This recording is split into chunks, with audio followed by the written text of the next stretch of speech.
Stock market में easy कुछ नहीं होता। तो आप कितना रिवॉर्ड मार्केट से चाहते हो, it is directly proportionate to आप कितना रिस्क मार्केट में लेना चाहते हो। ट्रू। तो आपको क्या लगता है ट्रेडिंग एंड इन्वेस्टिंग का पूरा जो इंफ्रा है उसमें भी एआई की वजह से जॉब लॉसेस हो सकते हैं? सो सी जॉब लॉसेस जो लेट 90s का इरा था, जब कंप्यूटर आ गया और ह्यूमन का काम कंप्यूटर ने करना शुरू कर दिया था, क्या जॉब लॉसेस हुए थे? या जॉब बढ़ गई थी। शुरू में थोड़ा सा पैनिक होता है, बट अगर आप इसको लॉन्ग टर्म में देखोगे तो constructive use of any technological advancement has always been fruitful for the human being.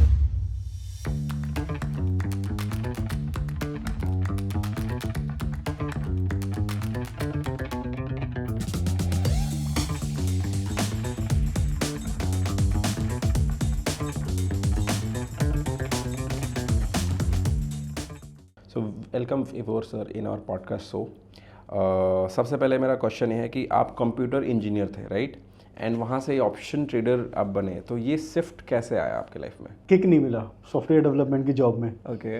Was looking for something better as a career option. तो स्टार्टिंग ऑफ द करियर था, पैशन था, zeal था, तो दोस्तों ने सलाह दिया कि MBA कर लो, मैनेजमेंट में जॉब मिल जाएगी। तो मैंने MBA किया। एंट्री जब करी थी तो मैंने सोचा था IT में MBA करूँगा, क्योंकि ग्रेजुएशन मैंने IT में करी थी। बट MBA किया, साथ में कॉलेज में फ्रेंड्स थे, उनके साथ फाइनेंस का इंट्रोडक्शन मेरी लाइफ में पहली बार हुआ। ओके। बहुत मज़ा आया जब पहली बार फाइनेंस पढ़ना समझना शुरू किया, दोस्तों से डिस्कस करना शुरू किया। और जैसे जैसे हमारा एकेडमिक करिकुलम MBA में बढ़ता गया, मेरे को इस बात का एहसास हुआ कि मैथमेटिक्स का ज़्यादा रोल फाइनेंस में है rather than computer engineering. Okay. और मैथमेटिक्स मेरा एक पसंदीदा सब्जेक्ट रहा है शुरू से। तो एक नेचुरल इंटरेस्ट फाइनेंस की तरफ आने लगा। तो I would say 2009 was the starting phase, जहाँ पे मैंने अपना डेस्टिनेशन या जो अपनी डेस्टिनी है वो स्टॉक मार्केट को बनाया। और उसमें मेरे को मैथमेटिक्स और मेरी जो कंप्यूटर इंजीनियरिंग थी उसका कॉम्बिनेशन एल्गो के फॉर्म में मिल गया। सो एक मेरा क्वेश्चन है, अभी के टाइम पे तो बहुत सारे रिसोर्सेज हैं हमें सीखने के लिए, आपने बोला एक्सपेरिमेंटली, बट स्टिल मैं थोड़ा सा जानना चाहता हूँ उस टाइम पे आप कहाँ से सीखे? मतलब कुछ एक्सपेरिमेंट, कुछ तो एक सोर्स ऑफ वो होगा ना। एंड दूसरी चीज़ कि क्या करते थे जब ट्रेडिंग आपने स्टार्ट करी थी? एल्गोज में भी किस टाइप की ट्रेडिंग करते थे? उस समय कुछ वेंडर्स के रेडीमेड सॉफ्टवेयर आते थे जिसमें हम प्लेन वेनिला आर्बिट्राज स्ट्रेटजीज करते थे। प्लेन वेनिला आर्बिट्राज जैसे कैश फ्यूचर आर्बिट्राज हो गया, conversion universal put call parity हो गया, या कैलेंडर स्प्रेड्स हो गए। तो इसके सॉफ्टवेयर्स आते थे। ओके। 2-3 वेंडर थे उस समय जो सॉफ्टवेयर बनाते थे। उन पे कौन सी पैरिटी डालनी है वो हम लोग एक्सप्लोर करते थे। कब मार्केट में किस तरह के स्ट्रेटजीज़ की अपॉर्चुनिटी बन रही है, इस चीज़ को हम लोग एक्सप्लोर करते थे। उसके अकॉर्डिंगली हम उस सॉफ्टवेयर को ऑपरेट करते थे। ये बहुत इनिशियल स्टेज था जहाँ पे एल्गो एज अ सॉफ्टवेयर हमें रेडीमेड मिला था। बट उसके अंदर हमें उसको ऑपरेट कैसे करना है ये हम एक्सपेरिमेंटली कर रहे थे। फॉर्चुनेट चीज़ क्या थी कि उस समय आर्बिट्राज मैनुअली काफ़ी होता था। तो जो हमारी मैथमेटिकल इक्वेशंस हैं, कॉस्ट ऑफ कैरी मॉडल की है या पुट कॉल पैरिटी मॉडल की है, तो वो इक्वेशंस सॉफ्टवेयर में बनी हुई होती थी। वो फॉर्मूला सॉफ्टवेयर में बने हुए होते थे ऑटोमेटिकली। हमें सिर्फ पैरिटी डालनी होती थी और वो पैरिटी को कैप्चर करके सॉफ्टवेयर लेके आता था। ये तब की बात है जब कोलोकेशन भी नहीं हुआ करता था। ब्रोकर प्रीमाइसेस में सर्वर रखे होते थे। स्टिल स्पीड उतनी ज़्यादा होती थी कि सॉफ्टवेयर, मतलब it was kind of ATM machine at that time, कि पैरिटी डाली और वो ट्रेड्स को कैप्चर करके पकड़ के मार्केट से लेके आ रहा है। तो फिर over the period of time software की जो पेनिट्रेशन है वो कैपिटल मार्केट में बढ़ गया। कहीं पे भी पैसा बनता है, अपॉर्चुनिटी बनती है, तो उसका पेनिट्रेशन अपने आप हो जाता है। जितना पेनिट्रेशन बढ़ता चला गया, अपॉर्चुनिटीज़ उतनी कम होती चली गई, क्योंकि वो डिस्ट्रीब्यूट होती जा रही थी across the players in the market. वहाँ से फिर एक चीज़ समझ में आई कि हमें कुछ ना कुछ एज अपनी क्रिएट करनी पड़ेगी। ये 2010-11 की बात है कि जब हमें समझ में आ गया कि हमें अपनी एक अलग एज करनी पड़ेगी, क्योंकि वेंडर जो सॉफ्टवेयर बना के दे रहा है वो सबके लिए कॉमन है। तो अगर मैं पुट कॉल पैरिटी कर रहा हूँ या मैं कॉस्ट ऑफ कैरी मॉडल के थ्रू ट्रेड कर रहा हूँ, तो वो जो सॉफ्टवेयर के थ्रू ट्रेड करने की अपॉर्चुनिटी थी, it was common for all. तो अगर मार्केट में 100 ट्रेड की अपॉर्चुनिटी मिल रही है और पहले 5 प्लेयर थे, तो वो 100 ट्रेड 5 प्लेयर्स में डिस्ट्रीब्यूट हो रहे थे, अब 50 प्लेयर्स आ गए। करेक्ट। तो अपॉर्चुनिटी ज़्यादा प्लेयर्स में डिस्ट्रीब्यूट हो गई, पर प्लेयर जो आरओआई था वो डिके होने लगा था। करेक्ट। तो वहाँ पे ऑप्टिमाइजेशन का एक दौर आया जहाँ पे हमने अपनी खुद की कस्टमाइज स्ट्रेटजीज बनाने का प्रयास किया। ओके। तो वहाँ पे दो चीज़ें थी। पहली चीज़ कि हम जो ऑर्डर मैनेजमेंट सिस्टम है उसको कस्टमाइज करके खुद लिखते थे। C++ में उन दिनों कोडिंग हुआ करती थी। ओके। ठीक है। दूसरा, एक्सचेंज ने कोलोकेशन का इंफ्रा हमें प्रोवाइड करना स्टार्ट किया मार्केट में। तो कोलोकेशन का इंफ्रा से हमें स्पीड मिल गई, और जो हमने कस्टमाइज ऑर्डर मैनेजमेंट से लिखा था उससे हमें हमारी एक एज आ गई स्ट्रेटजी के अंदर। Same strategy with some edge along with speed of collocation. So वो ओवरऑल एक ल्यूक्रेटिव प्रपोजिशन बन गया था हमारे लिए। और वो जो ऑर्डर मैनेजमेंट हमने कस्टमाइज किया, वहाँ से एक जर्नी स्टार्ट हुई स्ट्रेटजीज डेवलप करने की। मैं पहली बार ऐसा सुन रहा हूँ कि कोई 2009-10 में एल्गो ट्रेडिंग का अराउंड कुछ कर रहा था। सो उस टाइम के ट्रेडिंग में या ट्रेडिंग स्टाइल में या ट्रेडिंग सॉफ्टवेयर्स में और आज के टाइम में क्या डिफरेंस दिखता है, और आपके अकॉर्डिंगली कौन सा ईयर आपके हिसाब से ईजी था? स्टॉक मार्केट में ईजी कुछ नहीं होता, चाहे वो 2009-10 का दौर हो, चाहे वो 2025-26 का दौर हो, चाहे 2035-36 का दौर आ जाए, स्टॉक मार्केट में ईजी कुछ नहीं होता। True sir. हमें अडप्ट करना पड़ता है विद टाइम। हमें अपने आप को इनोवेट करना पड़ता है, ऑप्टिमाइज करना पड़ता है। तो 2009-10 में जो हम कर रहे थे वो बड़ा इनोवेटिव था, बड़ा यूनिक था और बहुत नया था, जिसके बारे में नॉलेज इन्फॉर्मेशन बहुत कम थी। करेक्ट। और आज रिसोर्सेज बहुत ज़्यादा हैं, बट कौन से रिसोर्सेज को कब कितना यूज़ करना है, इसकी जानकारी जो है ये अभी भी एक एक्सपेरिमेंट का विषय है। क्योंकि जो ROI हमारा 2009-10 में एल्गो से बनता था, आज नहीं बनता है वो, जबकि रिसोर्सेज आज बहुत ज़्यादा हो गए हैं। करेक्ट। तो ये बहुत बड़ा डिबेट रहता है स्टॉक मार्केट में कि क्या ROI एक आइडियल एक्सपेक्टेशन हमें लेकर के चलनी चाहिए। ROI या जो रिटर्न होता है, इसको रिवॉर्ड भी कहते हैं, ये हमेशा रिस्क से आता है। करेक्ट। तो आप कितना रिवॉर्ड मार्केट से चाहते हो, it is directly proportionate to आप कितना रिस्क मार्केट में लेना चाहते हो। ट्रू। जब हम आर्बिट्राज करते थे, जो प्लेन वेनिला स्ट्रेटजीज करते थे, वहाँ पे रिस्क अप्रॉक्सीमेटली निल होता था। ओके। 100% तो नहीं हो सकता, बट अप्रॉक्सीमेटली बहुत नेग्लिजिबल रिस्क होता था, एंड उसकी ROI भी उसी के अकॉर्डिंग होती थी। टेक्नोलॉजी का एक एज था, एल्गो जो आई थी उसका एक एज था कि हमारी चर्निंग ज़्यादा हो जाती थी, बट वहाँ पे क्योंकि हम नेग्लिजिबल रिस्क लेते थे, तो उसके अकॉर्डिंग जो ROI था वो आता था।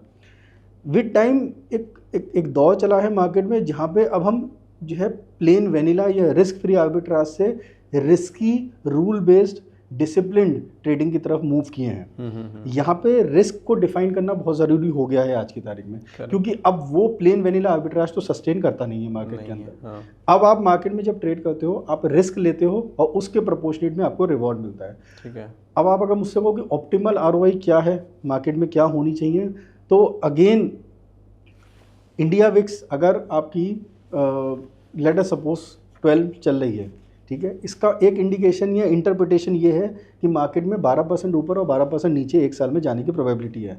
इसको मैं सम कर लूँ तो एब्सोल्यूट टर्म में मार्केट कितना रिटर्न देगा? 24% का रिटर्न देगा। यस। ठीक है। सो 24% का एब्सोल्यूट मूवमेंट ईदर अप और डाउन मार्केट में प्रोवाइड। ठीक है। ठीक है। सो ये एक मार्केट का मूवमेंट क्या है, ये एक रिटर्न मार्केट दे रहा है कि मैं इतना ऊपर नीचे मूव करूंगा। अब मार्केट के साथ आपको चलना है तो आप 20 से 22-24% की ROI को कैप्चर करने का प्रयास कर सकते हो। आपको मार्केट से फास्ट चलना है तो आपको रिस्क बढ़ाना पड़ेगा, आप उससे ज़्यादा रिटर्न टारगेट कर सकते हो।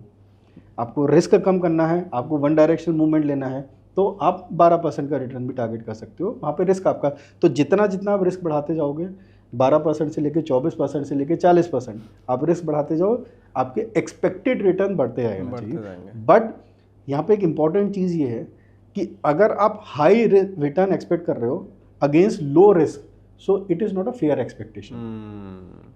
आपके ट्विटर हैंडल पे मैं देख रहा था, आप ग्रीक्स के अराउंड कुछ तो सेंटिमेंट इंडिकेटर ऐसा कुछ बना रखा है। सो ग्रीक्स का कितना ज़्यादा आप कितना ज़्यादा इम्पोर्टेंस देते हो अपनी ट्रेडिंग में, और उसको ऑडियंस हमारी कैसे यूज़ कर सकती है, थोड़ा उस पर ब्रीफ कर सको तो। सो सबसे पहले जब ऑप्शन की बात आई तो हमने समझा कि ऑप्शन का जो एक प्रीमियम आता है वो आता कहाँ से है। पढ़ाई करी, समझ में आया कि ऑप्शन का प्रीमियम जो है वो ग्रीक से निकल के आता है। ठीक है। ठीक है, अब ग्रीक्स होते क्या हैं और वो प्रीमियम को कैसे डिसाइड करते हैं, इन चीज़ों की अंडरस्टैंडिंग बनानी शुरू करी। Fortunately it is all mathematics, सारे मैथमेटिकल मॉडल्स हैं जिसकी बेसिस पे सारी कैलकुलेशंस होती हैं। तो वो सारे मॉडल्स हम लोगों ने बनाने, जब हम अपना कस्टम डेवलपमेंट करते थे तो ये मॉडल्स हमने बनाने स्टार्ट किए। ग्रीक की निटी ग्रिटीज़ को समझा इनिशियली। ये मैं उस समय की बात कर रहा हूँ जब बहुत ज़्यादा जो है लर्निंग मटेरियल पब्लिकली अवेलेबल नहीं था। बुक्स थी, जो बुक्स हमने पढ़ी थी, और बाकी जो हमने कैलकुलेशन अपनी बनाई थी उनको मार्केट प्राइस के साथ वैलिडेट करते थे। तो वहाँ से ये समझ में आ गया कि अगर कोई ऑप्शन का प्रीमियम 100 रुपये है तो वो 100 रुपये का बाइफर्केशन क्या है। अगर मैं 100 रुपये के प्रीमियम को डाइसेक्ट करना चाहूँ तो कितना कंट्रीब्यूट होगा वोलेटिलिटी को, कितना कंट्रीब्यूट होगा टाइम डिके को, कितना कंट्रीब्यूट होगा जो विद रिस्पेक्ट टू अंडरलाइन जो ऑप्शन के प्राइस में चेंज होने वाला है। तो वो 100 रुपये के प्रीमियम को हमने डाइसेक्ट किया था। यहाँ से ग्रीक की जर्नी स्टार्ट हुई थी हमारी। अगर रिटेल ट्रेडर को ग्रीक्स का यूज़ केस बताना हो हमें बहुत सिंपल लैंग्वेज में, तो कुछ पॉइंटर्स आप उनको दे सकते हो? देखिए, वैसे तो Greeks first order second order Greeks जो काफ़ी उसमें टेक्निकल डिटेल्स हैं, मैथमेटिक्स भी काफ़ी ज़्यादा इन्वॉल्व है, बट 3 जो मेजर ग्रीक्स हैं जो देखने चाहिए, देखे जा सकते हैं। सबसे पहला तो होता है डेल्टा। डेल्टा आपको ये बताता है कि अगर निफ्टी 10 पॉइंट मूव करेगा तो ऑप्शन का प्रीमियम कितना मूव करेगा। वो 10 अगर निफ्टी 10 पॉइंट मूव करता है तो ऑप्शन का प्रीमियम 10 रुपये मूव करेगा, या ऑप्शन का प्रीमियम 5 रुपये मूव करेगा, या 3 रुपये मूव करेगा। तो change in option premium with respect to change in the underline, this is indicated by delta. ठीक है, ठीक है। ये तो उनके लिए है जो डायरेक्शनल प्ले कर रहे हैं, ताकि उनको समझ में आ जाए कि अगर वो निफ्टी पे बुलिश हैं या निफ्टी पे बियरिश हैं तो कौन सा ऑप्शन है जो उन्हें निफ्टी के मूवमेंट के रेस्पेक्ट में कितना मूवमेंट दे देगा। एट द मनी पे प्ले करना है, इन द मनी में प्ले करना है, या आउट द मनी में प्ले करना है। इसके बाद जो दो इंपॉर्टेंट ग्रीक्स और हैं वो हैं वेगा और थीटा। जो ऑप्शन राइटर्स हैं उनके लिए ये ग्रीक्स दोनों बहुत इंपॉर्टेंट है। Theta is time decay of the option premium. ठीक है, अगर हम आज के तारीख में हमारे पास वीकली एक्सपायरीज हैं, तो अगर 5 दिन 6 दिन आगे एक्सपायरी होने वाली है तो पर डे के हिसाब से कितना ऑप्शन प्रीमियम के अंदर डिके होगा। ठीक है, वो थीटा रिफ्लेक्ट करता है। And another thing is volatility का जो ग्रीक होता है वेगा। ठीक है, कि वोलेटिलिटी अगर 1% ऊपर नीचे हो गई तो उसके रेस्पेक्ट में ऑप्शन के प्रीमियम में कितना चेंज आएगा। ठीक है, तो यूजुअली क्या है, वोलेटिलिटी कम होती है तो हम देखते हैं कि ऑप्शन के प्रीमियम ज़्यादा तेज़ी से डिके करते हैं, क्योंकि उसमें टाइम डिके भी हो रहा होता है और उसमें वोलेटिलिटी का भी डिके हो रहा होता है। ऑन अ कॉन्ट्ररी, अगर वोलेटिलिटी बढ़ रही होती है तो थीटा के प्रीमियम, ऑप्शंस के प्रीमियम कम डिके करते हैं, क्योंकि थीटा डिके तो हो रहा होता है बट जो वोलेटिलिटी प्रीमियम है वो उसको इंक्रीज कर रहा होता है। ठीक है, तो अगर डायरेक्शन प्ले कर रहे हैं तो डेल्टा आपको देखना चाहिए। और अगर आप नॉन डायरेक्शनल प्रीमियम डिके के लिए ट्रेड करते हैं तो वेगा और थीटा ये 2 ग्रीक्स हैं जिनको हमें ऑब्जर्व करना चाहिए। ओके, आप अभी के टाइम पे करंट मार्केट सिनेरियोज में कौन सी स्ट्रैटेजीज आप अपने अकाउंट में डिप्लॉय कर रहे हो और क्यों?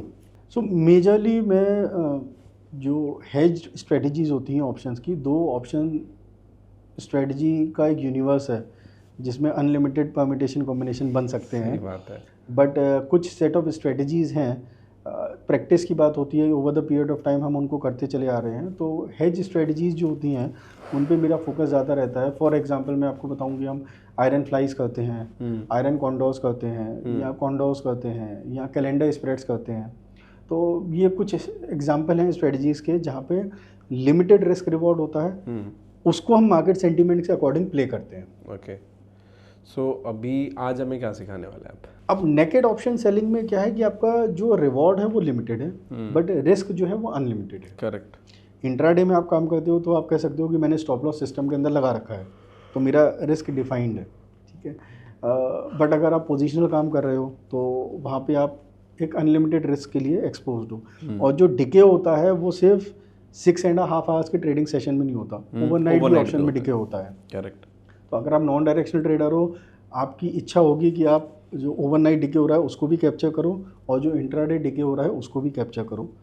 एंड जो मार्केट की वोलेटिलिटी है, जो स्पाइक्स आती हैं मार्केट के अंदर, कहीं ना कहीं आपका उसके अगेंस्ट प्रोटेक्शन होना चाहिए। तो एक स्ट्रेटजी है जो हम लोग एग्जीक्यूट करते हैं जिसको हम आयरन फ्लाई कहते हैं, which is a modified form of straddle only. ठीक है। आयरन फ्लाई के अंदर भी हम एट द मनी के कॉल पुट को शॉर्ट करते हैं, बट कुछ OTM दूर जाके हम उसमें ऑप्शंस को बाई भी कर लेते हैं, हेज्ड हो जाता है। हेज हो जाते हैं। करेक्ट। ठीक है, तो मैंने मान लीजिए एट द मनी को निफ्टी में शॉर्ट किया है और 50 पॉइंट या 100 पॉइंट दूर आउट द मनी में चला गया और वहाँ पे मैंने ऑप्शन बाई करके अपने आप को हेज कर लिया। तो कहीं ना कहीं अब इस सेटअप के अंदर मेरा जो रिस्क और रिवार्ड है वो दोनों का दोनों डिफाइंड हो गया कि अगर मार्केट वन साइडेड मूव भी कर देता है तब भी एक लिमिटेड रिस्क ही है मेरा, उससे ज़्यादा लॉस मेरे को नहीं लगेगा। करेक्ट। और अगर मार्केट मेरी रेंज के अंदर रहता है, जो रेंज मैंने एट द मनी बेच के और 100 पॉइंट दूर का बाई करके अगर एक रेंज बनाई है, उस रेंज के अंदर अगर मार्केट रहता है तो वो मेरे लिए रिवॉर्डिंग होगा as the premium will decay. ये दोनों तरीके से किया जा सकता है, इंट्राडे भी किया जा सकता है, पोजिशनल भी किया जा सकता है, और इसमें आप टाइम या प्रीमियम डिके के साथ आप डायरेक्शन की एज भी ले सकते हो थोड़ी सी। ओके। ठीक है, फॉर एग्जांपल अगर आप बिल्कुल ही नॉन डायरेक्शनल हो, आपका कोई व्यू नहीं है मार्केट के अंदर, आपको लगता है मार्केट एक रेंज में रहने वाला है, तो जो भी इस समय का एट द मनी का कॉल पुट का कॉम्बिनेशन है आप उसको शॉर्ट कर दो और 50 पॉइंट 100 पॉइंट 200 पॉइंट दूर जाके आप उसको हेज करके छोड़ दो। ठीक है। इफ़ यू फील लाइक कि मार्केट 100 पॉइंट 150 पॉइंट या 200 पॉइंट की रेंज में रहेगा, अगर आपका व्यू ये है। ठीक है, मैं ये कहता हूँ मेरा व्यू शायद थोड़ा सा बुलिश है। ठीक है, सो मैंने क्या किया, मैंने एट द मनी पे शॉर्ट ना करके मैं 50 पॉइंट ऊपर या 100 पॉइंट ऊपर जाके मैंने कॉल पुट को शॉर्ट कर दिया। ओके, बुलिश आयरन फ्लाई बना ली, स्लाइटली बुलिश स्क्यूड एक मैंने आयरन फ्लाई बना दी। ठीक है, अब अगर मार्केट मेरी डायरेक्शन के फेवर में जाता है तो वो मेरे लिए ज़्यादा रिवॉर्डिंग होगा। अगर फेवर में नहीं जाता है, still I am in a limited risk reward setup. अगर हम इंट्राडे पे देखें तो is there any specific rules जिसको कि कब हमें डिप्लॉय करना है, कितना हमें टारगेट करना चाहिए, कितने पे स्टॉप लॉस लें, कुछ एडजस्टमेंट्स हैं? अब मैंने आयरन फ्लाई डाल दी, मेरे को लगता है मार्केट साइडवेज रहेगा और प्रीमियम डिके होंगे, तो मैंने एक आयरन फ्लाई उसको एग्जीक्यूट कर दिया।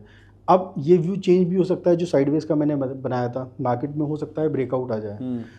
लेट अस सपोज मार्केट में अपसाइड का ब्रेकआउट आ गया, तो आयरन फ्लाई जब हम बनाते हैं तो आयरन फ्लाई में एक रेंज के अंदर वो प्रॉफिट देता है और उस रेंज के बाहर जाने पे वो लॉस देने लगता है। ठीक है, मैंने एक सेटअप ये बनाया कि मैंने साइडवेज व्यू रखा था और एक रेंज बनाई थी मार्केट की कि इस रेंज के अंदर मार्केट रह सकता है। ठीक है, मार्केट अगर अपनी रेंज के अपर लेवल पे ब्रेकआउट देता है तो मैंने क्या किया, जो कॉल वाला लेग था मैंने एक कॉल बेची थी और एक कॉल बाई करी हुई थी। हाँ करेक्ट। तो मैंने ये वाले लेग को स्क्वायर ऑफ कर दिया, दोनों लेग को, कॉल वाले लेग को स्क्वायर ऑफ कर दिया। यानी जो मेरा लॉस मेकिंग कंपोनेंट था स्ट्रेटजी सेटअप का, उसको मैंने एग्जिट कर दिया और जो प्रॉफिट मेकिंग कंपोनेंट है उसको मैं राइट कर रहा हूँ। ओके, और व्हाट इफ अगर मार्केट वहाँ से फिर वापस रिवर्स कर गया तो री एंट्री, फिर से कॉल शॉर्ट कर देना है, फिर से कॉल शॉर्ट करना है, फिर से सेम सेटअप में आ बना लेना है। करेक्ट।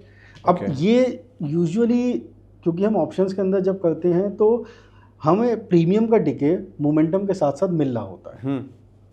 ये एक एडेड एडवांटेज होता है कि मार्केट जितना मूव कर रहा है उतना एग्जैक्टली लॉस हमें नहीं होता। यानी जब भी मैं लॉस वाले लेग को एग्जिट करूंगा तो वो लॉस मेरा कम होगा और प्रॉफिट वाले लेग को मैं अगर राइड कर रहा हूँ तो उसमें प्रीमियम बचा हुआ होगा। तो वो अगर मार्केट ब्रेकआउट दे भी देता है तो नेट नेट मेरा वो प्रॉफिट में निकलेगा। अगर रिवर्सल आ भी जाता है और मैं दोबारा एंट्री ले लेता हूँ, ठीक है, सब्जेक्ट टू कि मार्केट की ओवरऑल वॉलेटिलिटी कितनी चल रही है। जैसे अभी हमने रिसेंटली देखा था जब इंडिया विक्स 10 के भी नीचे आ गई थी, उस समय प्रीमियम इतने कम हो गए थे। वहाँ पे जो आपको वाला पॉइंट है वो बहुत वैलिड पॉइंट था कि मैं एक सेटअप में एंट्री करता हूँ, वहाँ से लॉस वाले लेग को मैं एग्जिट कर देता हूँ। प्रीमियम इतने ज़्यादा डिके हो जाते थे कि अगर वापस मार्केट रिवर्स करता था और दोबारा मैं एंट्री करता था तो जितना मैंने मोमेंटम का लॉस दिया है उतना कभी कभी कवर अप नहीं हो पाता था। आपने बताया कि कुछ हमें मार्केट को सेंटिमेंट समझ के एंट्री लेनी है और आपने स्ट्रैडल और कुछ तो बताया इंडिकेटर का, तो थोड़ा वो स्पेसिफिक होकर के मुझे बताओ कि कौन से इंडिकेटर्स यूज़ करने हैं, कौन से टाइम फ्रेम में यूज़ करना है। एंड सेकंड, ये जो स्ट्रैटेजी आपने बताया आयरन फ्लाई, किस दिन को डिप्लॉय कर सकते हैं या सारे दिन कर सकते हैं, थोड़ा इस पर आप मुझे प्रकाश डालिए। चेष्टा करते हैं। तो सबसे पहले हम आते हैं कि हमें मार्केट के सेंटीमेंट कहाँ से मिलते हैं। हाँ। कि मुझे आयरन फ्लाई एग्जीक्यूट करनी है या नहीं करनी है। एक तरीका इसका ये है कि हमने स्ट्रैडल का चार्ट बनाया है। ठीक है।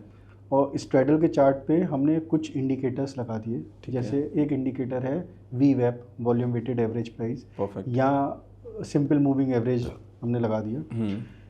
अब ये अगर हम इंट्राडे ट्रेडिंग कर रहे हैं तो जो चार्ट का टाइम फ्रेम है वो जितना कम हो सकता है उतना रखें, 1 मिनट का रख सकते हैं, 2 मिनट का रख सकते हैं, 5 मिनट का चार्ट का टाइम फ्रेम रख सकते हैं।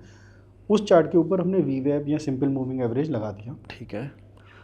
जो स्ट्रेडल का चार्ट बन के आ रहा है वो अगर वीवैप या सिंपल मूविंग एवरेज के नीचे सस्टेन कर रहा है, ओके, एटलीस्ट 5 मिनट्स में, हाँ, कम से कम सस्टेन कर रहा है। अब ये चार्ट हमारा 9:15 से बनना स्टार्ट होता है, 9:15 से लेके मैं उसको 9:30 9:45 तक ऑब्जर्व कर रहा हूँ, ओके, और वो सस्टेन कर रहा है ना। प्रीमियम डिके हो रहे हैं, this is one thing, and decade premium sustain कर रहे हैं मार्केट के अंदर, स्पाइक नहीं आ रही है, स्पाइक नहीं आ रही है, दैट इज अनदर थिंग। तो हमें क्या है, जब हम स्ट्रेटजी डिप्लॉय करते हैं तो हमें ये sustenance is more important than the straddle premiums are just below वीवैप और सिंपल मूविंग एवरेज। तो अगर ये सस्टेन कर रहा है शुरू ओपनिंग सेशन में 9:45 तक अगर मान लीजिए सस्टेन कर रहा है ये, तो एक इंडिकेशन मिल जाता है कि मार्केट में आज प्रीमियम डिके हो रहे हैं। ठीक है, और वो सिंपल प्राइस एक्शन बता रहा है मुझे। मैंने कोई बहुत बड़ा जो है उसके अंदर कॉम्प्लेक्सिटी नहीं ऐड करी, सिंपल प्राइस एक्शन मुझे बता रहा है कि स्ट्रेडल का चार्ट प्लॉट किया है वो वीवैप या सिंपल मूविंग एवरेज के नीचे सस्टेन कर रहा है, तो मैं ये प्रयास कर सकता हूँ कि मैं आज इस स्ट्रेडल को शॉर्ट करूँ। ओके, इस समय का क्या पीरियड होगा? जो चार्ट के टाइम फ्रेम का पीरियड है, अच्छा सॉरी एसएमए का जो पीरियड है कम से कम 12 रखना चाहिए। ओके, स्पेसिफिक होकर, हाँ, अगर आप 1 मिनट का चार्ट लगा रहे हैं तो शुरू के 12 मिनट जो होते हैं वो उस दिन के 9:15 के बाद के मूवमेंट को कैप्चर करना स्टार्ट कर देते हैं। अब दूसरी चीज़ आ जाती है कि मुझे किस दिन आयरन फ्लाई एग्जीक्यूट करनी चाहिए। तो हमारा ऑब्जेक्टिव आयरन फ्लाई को ट्रेड करने का क्या है, प्रीमियम का डिके। ठीक है, प्रीमियम डिके हमें सबसे ज़्यादा कब मिलता है, जितना हम एक्सपायरी के पास होते हैं। ठीक है, जैसे निफ्टी की एक्सपायरी अभी ट्यूसडे को होती है, तो ट्यूसडे का दिन है, या उससे एक दिन पहले मंडे, जिसको हम 1 डे टू एक्सपायरी कहते हैं। ठीक है, तो जितने हम एक्सपायरी के पास हैं वहाँ पे हम आयरन फ्लाई अगर एग्जीक्यूट करेंगे, क्योंकि probability of premium decay is high when we are close to expiry, so the probability of winning in iron fly when we are trading it on Monday or Tuesday in Nifty, it is automatically high. Correct. तो iron fly जैसी strategy अगर हम Monday या Tuesday में डाल रहे हैं, execute कर रहे हैं, तो वहाँ पे हमारी विनिंग प्रोबेबिलिटी बढ़ जाती है, क्योंकि बाय नेचर वहाँ पे प्रीमियम्स डिके स्टीप होते हैं। सेंसेक्स में अगर करना है तो वेडनेसडे या थर्सडे का दिन है जब सेंसेक्स में आप आयरन फ्लाई को अटेम्प्ट कर सकते हैं। कोई एक स्पेसिफिक टारगेट और स्टॉप लॉस हम लेकर के चलेंगे? देखिए, एक स्टॉप लॉस बिल्कुल लेमैन में लगाने का तरीका है कि हमने जब टेक्निकल चार्ट देख के कि वो वीवैप के और एसएमए के नीचे चल रहा है तो हमने उसको बेचा है। अगर उसके ऊपर जा रहा है तो वहाँ पे एग्जिट करना भी बनता है। और वीवैप या सिंपल मूविंग एवरेज है वो ट्रेलिंग स्टॉप लॉस के तरीके से भी काम करता है। ओके। दूसरी चीज़ क्या होगी कि आप अपना टारगेट लगा के चल सकते हैं इसके अंदर, या दोनों के कॉम्बिनेशन बना सकते हैं कि 50% पोजीशन मैंने टारगेट पे अपनी एग्जिट कर दी और 50% पोजीशन को मैं राइड कर रहा हूँ till my trailing SL hit. So एक चीज़ है मैंने एंट्री कर ली और उस एंट्री को मैं राइड कर रहा हूँ विद माई ट्रेलिंग एसएल। ठीक है, दूसरी चीज़ क्या है, मैंने मल्टीपल एंट्री करी at all opportunities which are there. ठीक है, ये थोड़ा इंटरेस्टिंग पॉइंट है। तो ये अलग अलग तरीके हैं ट्रेड करने के। आपको चर्निंग करनी है अगर, ठीक है, आप एल्गो बेस्ड ट्रेडिंग कर रहे हैं, आपको चर्निंग करनी है, तो आपने वहाँ पे जितनी जब भी स्पाइक आ रही है, ठीक है, उस स्पाइक पे आप बेचिएगा। सपोज करिए स्ट्रेडल का प्रीमियम मैंने 100 रुपये पे बेचा था, वो गिर के आ गया सपोज करिए 70 रुपये, 70 से होगा वो 75-76 रुपये चला गया, तो मैंने 75-76 रुपये पे बेचा। ओके, मेरा एसएल भी छोटा हो गया। वापस वो गिर के सपोज करिए 60 रुपये आ गया, अब 60 के बाद एक स्पाइक आई, वो 65-66 रुपये पे मेरे को मिल गया। ठीक है, तो वो मेरे लिए ज़्यादा, rather than I sell the straddle at 60 rupees, it is more opportunistic to sell at 65-66 rupees when वीवैप और SMA are somewhere around 75-76 rupees. मेरा स्टॉप लॉस भी वहाँ पे छोटा हो गया। अब वो स्पाइक आई है, वो स्पाइक हो सकता है सस्टेन कर जाए और वहाँ पे मार्केट में रिवर्सल आ जाए या स्ट्रेडल के चार्ट में रिवर्सल आ जाए, तो मेरा छोटे स्टॉप लॉस में एग्जिट हो जाएगा। और दूसरा ये भी है ना कि अगर आप एक बार में ही सारा पोजीशन डिप्लॉय कर देते हो तो उसमें थोड़ी प्रॉब्लम आती है। आप ऐसे अगर मतलब स्टैगर्ड मैनर में करेंगे तो एवरेज भी होते जाता है कि एक आपका 25,000 पे हुआ था, लेट्स से 25,075 चला गया मार्केट, तो एक 25,075 पे आयरन फ्लाई आ रही है, तो एक तरह से एवरेज डाउन हो जा रहा है। सो इसको हम कहते हैं diversification of the money that we are planning to deploy, कि एक शॉट में सारा पैसा हमने जो मार्जिन है वो सारा डिप्लॉय नहीं किया, ट्रेंचेस में हम उसको कर रहे हैं बेसिस द अपॉर्चुनिटी। ठीक है, तो उसमें क्या होता है कि अगर मान लो फर्स्ट एंट्री पे हमारा स्टॉप लॉस हो गया और हमने 100% मार्जिन अपना डिप्लॉय कर रखा है उस समय, तो हमारा स्टॉप लॉस 100% कैपिटल पे होगा। सही बात है। यही अगर मैं ट्रेंचेस में इसको एग्जीक्यूट कर रहा हूँ, मैंने ये एक रूल बनाया कि मैं at a time 20% margin deploy करूँगा, तो मैंने 20% मार्जिन डिप्लॉय किया। ठीक है, अगर स्टॉप लॉस गया तो वो 20% मार्जिन पे जाएगा, नहीं गया तो वो पोजीशन प्रॉफिट में राइट कर रही है। फिर नीचे आने के बाद जब भी मुझे एक स्पाइक मिली, मैंने दूसरा 20% मार्जिन अपना डिप्लॉय कर दिया, टोटल 40% मार्जिन मेरा डिप्लॉय हो गया। ठीक है, तो अगर ये 4-5 अपॉर्चुनिटी मुझे पूरे दिन में मिल जाती हैं, सपोज करिए 4 अपॉर्चुनिटी के बाद 5वीं अपॉर्चुनिटी जो काफ़ी नीचे के प्राइस पे मेरे को मिलेगी, वहाँ से मार्केट रिवर्स करना शुरू होगा, तो मेरा स्टॉप लॉस सिर्फ 5वीं वाली में लॉस होगा, बाकी 4 वाले में मैं प्रॉफिट में रहूँगा, क्योंकि बहुत ऑलरेडी थीटा डी के हो चुका रहेगा। Yes. आपने एक डायरेक्शनल स्ट्रैटेजी का भी बताया था कि वो मैं क्लियर करूँगा, तो उस पर आप थोड़ा बताओ। पहले हम बात करते हैं, थोड़ा सा कॉम्प्लिकेटेड है कि डायरेक्शन मिल रही है बट मोमेंटम उतना नहीं आ रहा है, क्योंकि ये ज़्यादा होता है। नॉन डायरेक्शनल के बाद सेकंड मोर प्रोबेबिलिस्टिक सिनेरियो मार्केट में अंदर क्या होता है कि डायरेक्शन आ रही है बट मोमेंटम नहीं आ रहा, साइडवेज टू बुलिश है या साइडवेज टू बियरिश है। हाँ। तो अभी हम क्या करते हैं, जैसे स्ट्रेडल का एक कज़न है स्ट्रैंगल। ठीक है, again the objective is to gain benefit from the decay in the premiums. ठीक है, स्ट्रैंगल में अगेन अगर हम नेकेड स्ट्रैंगल शॉर्ट करते हैं तो अनलिमिटेड रिस्क का प्रपोजिशन बन जाता है, एंड हमें रिस्क को पहले मैनेज करना है, रिस्क हमारे लिए प्रायोरिटी है। तो हमें वही सेटअप प्ले करना है, लेकिन रिस्क को हमें कंट्रोल करके चलना है।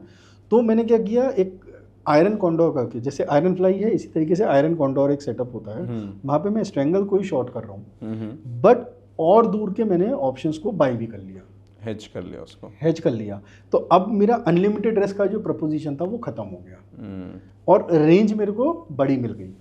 ठीक है, ठीक है, तो ये मैंने किया। अब लेकिन मेरे को हमारा ऑब्जेक्टिव क्या था, हमें डायरेक्शन प्ले करना है। ठीक है, जहाँ मुझे डायरेक्शन मिल सकती है लेकिन मोमेंटम की प्रोबेबिलिटी कम है, तो हम 2 सिनेरियो डिस्कस करते हैं कि हमें बुलिश डायरेक्शन मिल रही है और हमें बियरिश डायरेक्शन मिल रही है। ठीक है, पहला सिनेरियो, अगर हमें बुलिश डायरेक्शन मिल रही है तो डिके पुट में ज़्यादा होगा, कॉल में कम होगा। ठीक है, सो यहाँ पे मैं क्या कहूँगा, जो मैं पेयर बनाऊँगा कॉन्डोर में ऑप्शन सेलिंग का, उसमें पुट का प्रीमियम मैं ज़्यादा रखूँगा, कॉल का प्रीमियम मैं कम रखूँगा। तो सपोज करिए मैंने 50 रुपये की पुट शॉर्ट करी है, तो उसके अगेंस्ट मैंने 25 या 30 रुपये की कॉल शॉर्ट करी है। तो मुझे डायरेक्शन भी मिल रही है, अगर डायरेक्शन मेरे फेवर में आती है तो पुट में डिके ज़्यादा होगा, लेकिन मोमेंटम नहीं है तो कहीं ना कुछ कॉल में डिके भी होगा, साइडवेज भी रहेगा तो पैसा बनेगा। ठीक है, तो ये साइडवेज रहेगा तो दोनों में डिके होता रहेगा। ठीक है, यानी 2 चीज़ें मेरी कवर हो गई कि डायरेक्शन भी मेरी कवर हो गई और साइडवेज वाला सिनेरियो भी मेरा कवर हो गया। ठीक है, तो ये मैंने ऐसा सिनेरियो जहाँ पे हमें मोमेंटम नहीं मिलेगा लेकिन डायरेक्शन मिलने की प्रोबेबिलिटी है। अगर बियरिश है तो वहाँ पे मैं कॉल का प्रीमियम ज़्यादा बेचूंगा, पुट कम प्रीमियम की मैं बेचूंगा। ठीक है, ये तो एंट्री हो गई। Exit is always more important then entry, obviously. अब मैं इसमें से एग्जिट कब करूँगा। दूसरा क्वेश्चन है कि मोमेंटम मुझे बता के नहीं आएगा। मैंने डायरेक्शन तो सही पकड़ ली, लेकिन ये एक रेंज के अंदर ये सेटअप मुझे प्रॉफिट देगा। जो आयरन कॉन्डोर है वो जब तक एक रेंज के अंदर रहेगा तब तक तो मुझे प्रॉफिट देगा, जैसे ही वो रेंज के बाहर अगर मार्केट चला गया और मोमेंटम आ गया तो वो मुझे लॉस देने लगेगा। करेक्ट। यहाँ पे 2 तरीके हैं। ठीक है, पहला तरीका, जब मोमेंटम आएगा तो एक पॉइंट ऐसा आएगा जहाँ पे जो मैंने हायर प्रीमियम की पुट बेची थी और लेसर प्रीमियम की कॉल बेची थी, एक पॉइंट पे आके इन दोनों का प्रीमियम हो जाएगा बराबर। करेक्ट है। ठीक है, मार्केट अपसाइड मूव कर रहा है। ठीक है, यहाँ पे इस पॉइंट पे आके मुझे ये चेक करना है कि अभी मेरा M2M पॉजिटिव है या नेगेटिव है। आइडियली मेरा M2M पॉजिटिव होना चाहिए। अगर मेरा जो मार्केट का व्यू बना था वो सही है तो मेरा M2M थोड़ा बहुत पॉजिटिव होना चाहिए। अगर मेरा M2M पॉजिटिव नहीं है, इसका मतलब कॉल का प्रीमियम तेजी से बढ़ गया, स्पाइक ज़्यादा हो रहा है, पुट का प्रीमियम उसको सेट ऑफ पूरी तरीके से नहीं कर पा रहा है। It is a warning signal for me. ठीक है, यहाँ पे मैं क्या कर सकता हूँ, 2 चीज़ें कर सकता हूँ, या तो मैं सेटअप से एग्जिट कर जाऊँ, या डायरेक्शन तो मेरी सही है ही, मोमेंटम पे जो मैंने बेट प्ले करी थी वो ठीक नहीं आ रही है, तो जो मेरी पोजीशन मोमेंटम के अगेंस्ट है उसको मैं एग्जिट कर दूँ। कॉल एग्जिट कर देंगे आप? कॉल एग्जिट कर दूँ, क्योंकि डायरेक्शन मेरे फेवर में आ रहा है। Probability of winning on a put side is higher, तो जो मेरा लॉस वाला लेग है उसको मैंने या तो उसको एग्जिट करके, और जो मेरा प्रॉफिट वाला लेग है उसको मैं राइट करूँ। क्या अगर हमारा व्यू गलत हो गया तो क्या करेंगे फिर? अगर आपका व्यू गलत हो गया, ठीक है, तो सबसे पहली बात तो सेफ्टी फर्स्ट। सेफ्टी फर्स्ट में हमने लिमिटेड रिस्क रिवॉर्ड वाला सेटअप डाला था। ठीक है। ठीक है, तो वहाँ पे हमारे कैपिटल वाइप आउट का तो स्कोप खत्म हो गया, वो तो कभी हो नहीं सकता। अब जो मैंने पुट का लेग शॉर्ट किया है वही मेरा स्टॉप लॉस है इस पोजीशन से एग्जिट करने का। ओके, ठीक है, यानी सपोज करिए 24,900 का मैंने पुट शॉर्ट किया था, 25,300 का मैंने कॉल शॉर्ट किया है, यानी और मार्केट चल रहा है 25,000 पे। डाउन साइड मेरा प्रोटेक्शन 100 पॉइंट का है, अप साइड मेरा प्रोटेक्शन 300 पॉइंट का है। ठीक है, मेरा व्यू डायरेक्शन पे गलत चला गया है ना, तो डायरेक्शन पे व्यू गलत जाने के लिए सिग्निफिकेंट मूवमेंट आना चाहिए। तो वो मुझे जो 100 पॉइंट का क्वेश्चन डाउन साइड का मिल रहा था, अगर वो भी ट्रिगर हो जाता है तो मैं पोजीशन से एग्जिट कर जाऊंगा। इसका मतलब मेरा डायरेक्शन पे व्यू गलत है। आपका जो 17-18 साल का एक्सपीरियंस है और मेरा भी जो थोड़ा 8-9 साल का एक्सपीरियंस है, मुझे एक बात तो पता है, सिर्फ स्ट्रैटेजी के बेसिस पे आप इतना सर्वाइव नहीं कर सकते, राइट? और भी फैक्टर्स होते हैं, रिस्क मैनेजमेंट, साइकोलॉजी। तो उस पर थोड़ा व्यू बताओ, अपना पॉइंट ऑफ व्यू शेयर करो आपकी, कैसे रिस्क मैनेजमेंट एंड साइकोलॉजी आपके ओवरऑल ट्रेडिंग जर्नी में रोल प्ले किया है। मेजरली ट्रेडर डेरिवेटिव के अंदर जो लॉस करते हैं, मेरे हिसाब से नंबर 1 फैक्टर इज ग्रीड। ठीक है, वो ग्रीड उनके अंदर होता है, वो रिवॉर्ड उनका बहुत ज़्यादा चाहिए होता है, और रिस्क उनका डिफाइंड नहीं होता। मैं ये नहीं कहूँगा कि रिस्क मैनेज नहीं करते, रिस्क डिफाइंड ही नहीं होता। अगर मुझे 1 लाख रुपए लगा के अगर मुझे 10,000 रुपये कमाने हैं, तो मैं उसके अगेंस्ट रिस्क क्या 50,000 रुपये का लेने के लिए तैयार हूँ। अगर मैं 50,000 रुपये का रिस्क लेने चाह रहा हूँ तो मैं कंसिस्टेंटली 10,000 रुपये कभी नहीं कमा पाऊंगा। सही बात है। तो आप 10,000 रुपये अगर कमाना चाह रहे हो तो आप 10,000 रुपये ही रिस्क रखो, या आप जो भी आप सेटअप बना रहे हो वहाँ पे आपको ये पता होना चाहिए मुझे कमाना कितना है, मुझे लॉस कितना करना है। अगर वो लॉस हो गया तो आपकी साइकोलॉजी उतनी स्ट्रांग होनी चाहिए, आपके इमोशंस नहीं आने चाहिए कि लॉस हुआ तो हुआ, उससे एग्जिट करना है। तब आपका दूसरा ट्रेड प्रॉफिट में होने के चांसेस हैं। ओके।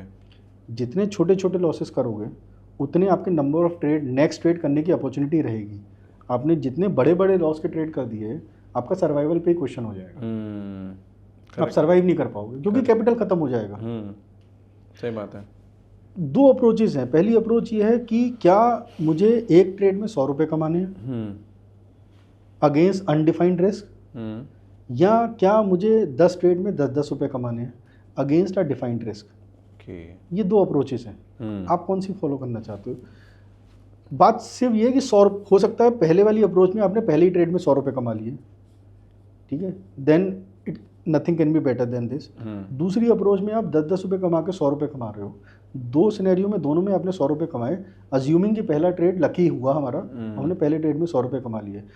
मॉनिटरी टर्म में तो आपने दोनों ट्रेड में 100 रुपये ही कमाए, लेकिन जो 10-10 रुपये में आपने 10 बार में 100 रुपये कमाया ना, उस प्रोसेस में एज अ ट्रेडर जो आपने कॉन्फिडेंस गेन किया है अपनी पर्सनैलिटी पे, कन्विक्शन, अपनी साइकोलॉजी पे, वो एक ट्रेड में जो 100 रुपये कमाए उससे कभी नहीं आएगा। सो ये एक प्रोसेस बनता है। जो आपने बात की कि 16-17 साल में हमने ये प्रोसेस कैसे इम्प्लीमेंट करना है इसको सीखा है।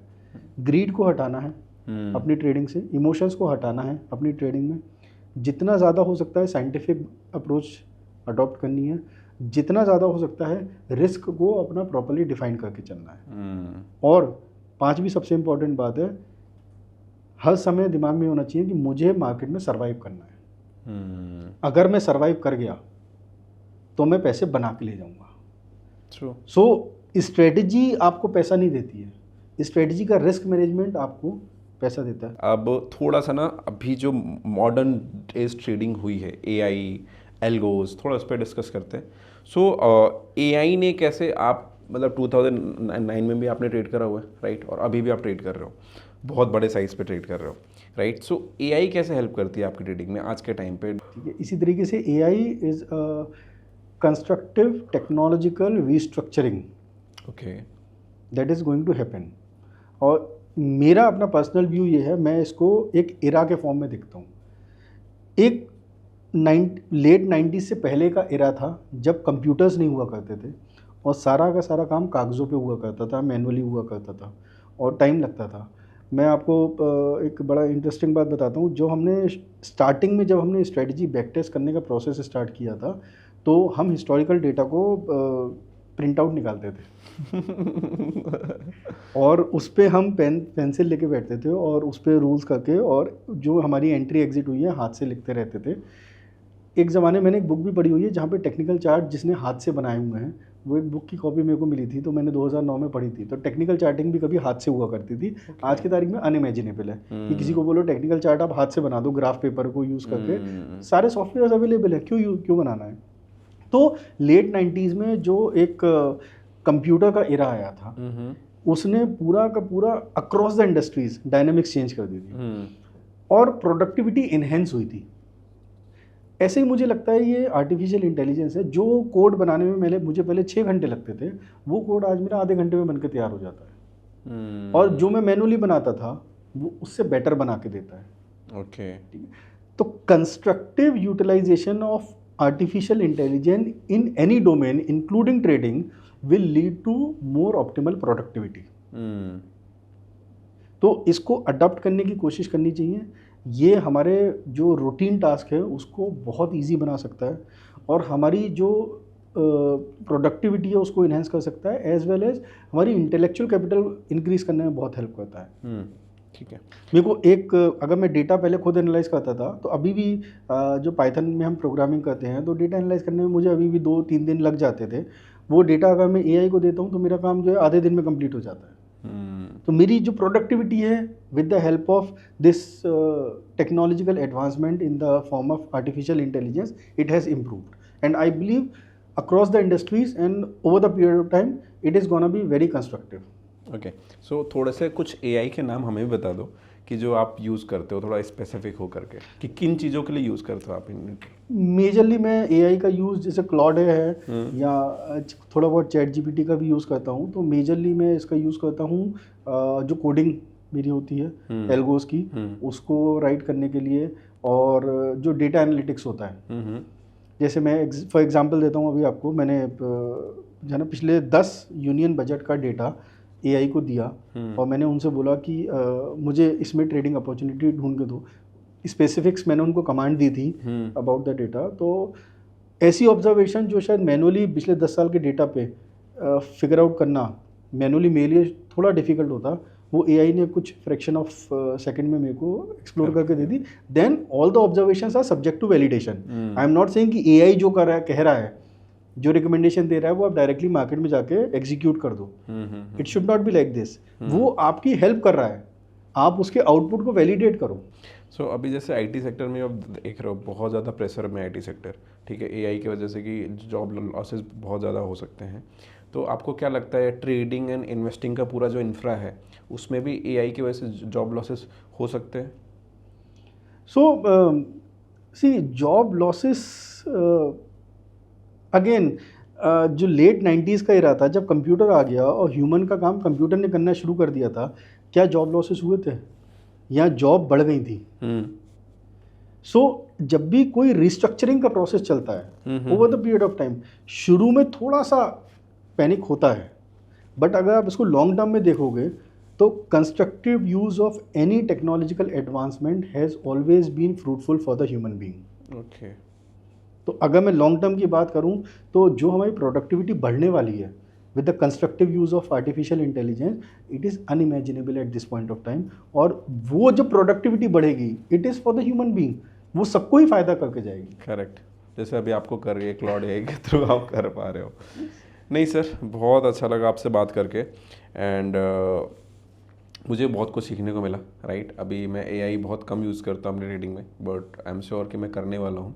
And thank you so much अपने इंसाइट शेयर करने के लिए, अपने एक्सपीरियंस शेयर करने के लिए हमारे साथ। एंड अगर आपको ये वीडियो अच्छी लगी हो तो आप कमेंट सेक्शन बताओ कि सर का कौन सा पॉइंट, कौन सी स्ट्रैटेजी आपको अच्छी लगी है। एंड आप और भी ये कमेंट कर सकते हो कि आपको और भी किन टॉपिक्स पे आपको वीडियोस चाहिए।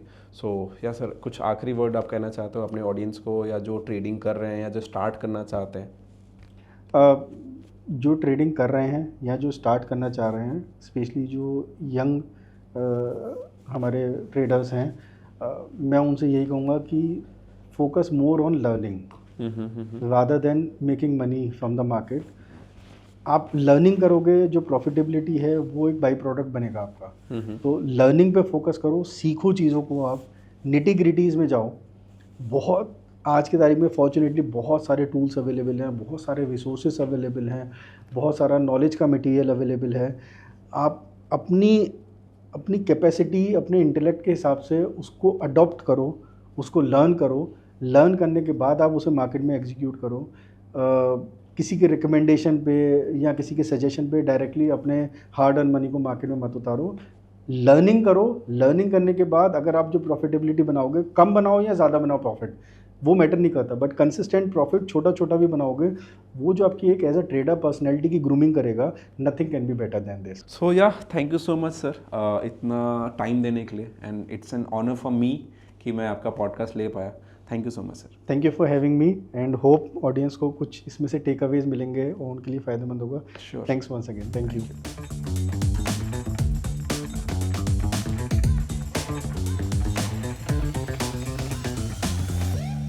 Investments in the securities market are subject to market risk. Read all related documents carefully before investing.